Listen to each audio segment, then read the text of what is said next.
Today we're really going to take a deep dive into templates.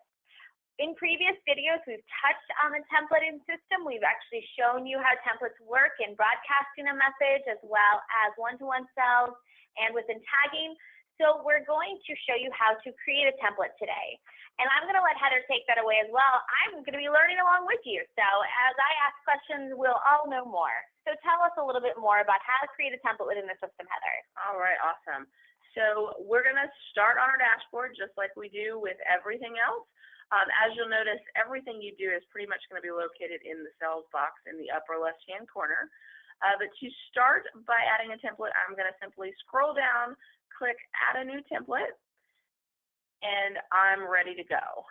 So at the top of your screen, you'll see label. This is basically just a description of your template. So whatever your template may be, you would simply type in a short, word or a short phrase, just something that you'll be able to reference later. You'll know what that's for. So that's what will show up in the drop-down menu? Absolutely. That's what's going to show up in the drop-down menu. Great.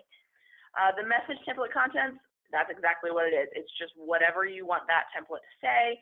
So I could come in here and just say, thank you, if I could type today, for joining training. And again, I'm not the best typer in the world, but she's feeling overwhelmed. Well, and so, but is it really important to keep the template content under the character? Because I don't see the note there about the character level. So, how do you know that it's within the character limit? Yes. So, typically the system will give you a number to the left-hand side that'll tell you how many characters you have. I believe it's 132. Don't quote me on that, but I believe that's correct. So it'll tell you how many, words and things you've got, characters left to work with. So it definitely gives you a decent amount of space to work with. Sometimes you have to get a little creative and, shorten things, and I'm happy to help you with that. So if you ever run into a snag where you're just trying to create a template and it's just not working right, feel free to give me a call, send it over to me, and I can kind of work my magic and try to see if we can get it to all fit into one message. That's great information. So that's good to know. I think it's somewhere between 126 and 132 characters. So, if you kind of use that as a guideline in general, but as Heather said, if you run into some trouble, that's what we're here for. We're happy to kind of help you reword some things and come up with some creative ideas, and even to do things like add in URLs or specific information that you might always want to have in that template.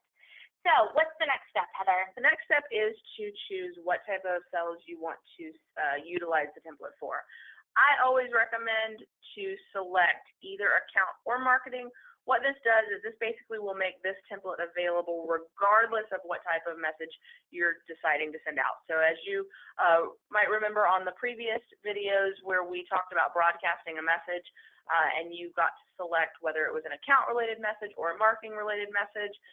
If I were to set this template as an account-related message template, then if I went into broadcast a message and I selected marketing-related message, this template would not appear in the drop-down. So I just always like to have everything available to me. So I just select either. It makes my life easier. It's always there. Now, if you do know that it is strictly only going to be a message that you're only going to set for account-related messages, then of course, by all means, feel free to select that option. This just makes my life a little bit easier.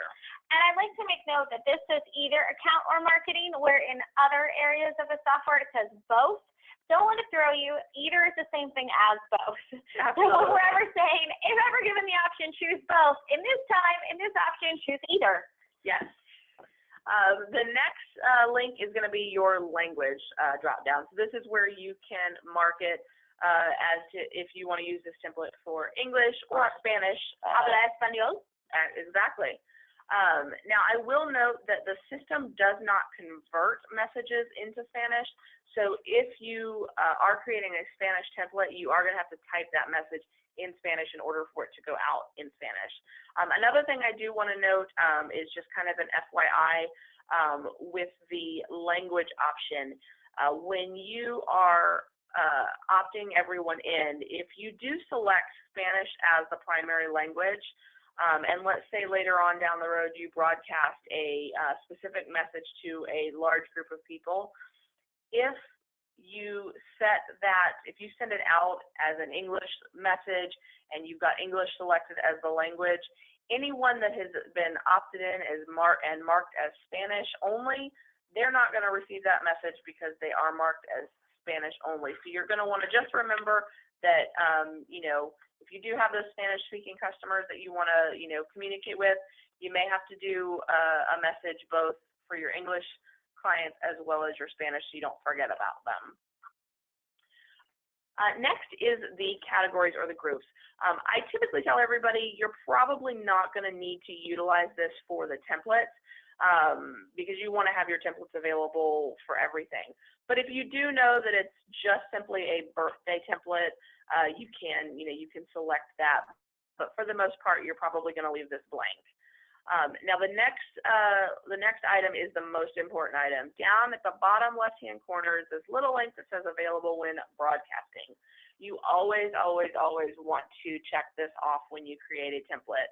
I've had more than my fair share of calls where somebody creates a template and they're trying to broadcast a message and they're getting really frustrated because they can't find their template. They see it, they know it's there, but they can't figure out why. 9 times out of 10, it's because they forgot this really important part right here. So if I don't select available when broadcasting, the only way that this template is going to be available for me to use is in one-on-one conversation. Okay.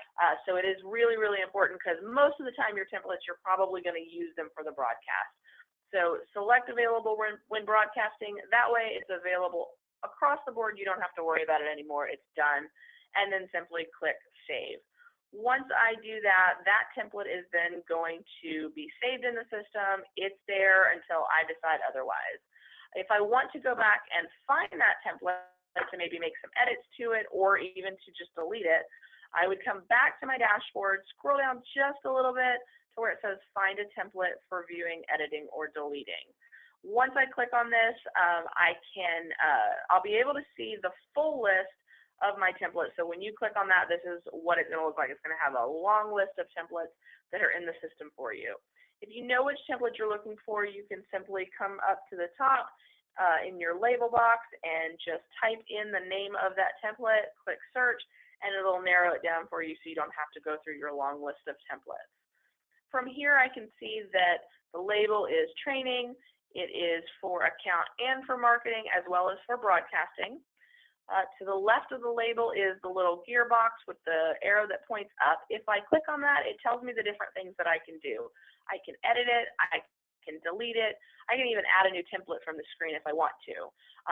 If you want to go in and edit it, another way to do that is also to just click on the label and it will take you into that template so then you can modify it. Come in, adjust the wording as needed, click Save, and then it will just update it for you.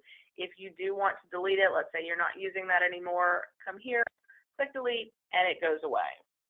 Another thing just to note is if you do accidentally delete something from your dashboard, you do have a recycle bin, and it will allow you to restore a discarded message template that you maybe accidentally clicked delete. So I can do that, and it will put it back in my template.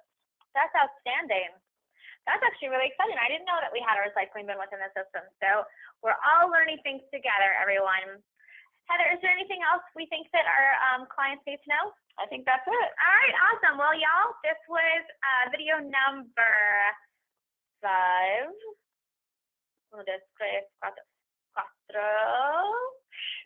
Anyways, stay tuned. We're going to be doing 2 more videos in this series. We've got the next one is focused on creating reminders for your customers and clients. So circle back with us. Once again, this is Lindsay and Heather, and we look forward to connecting with you soon.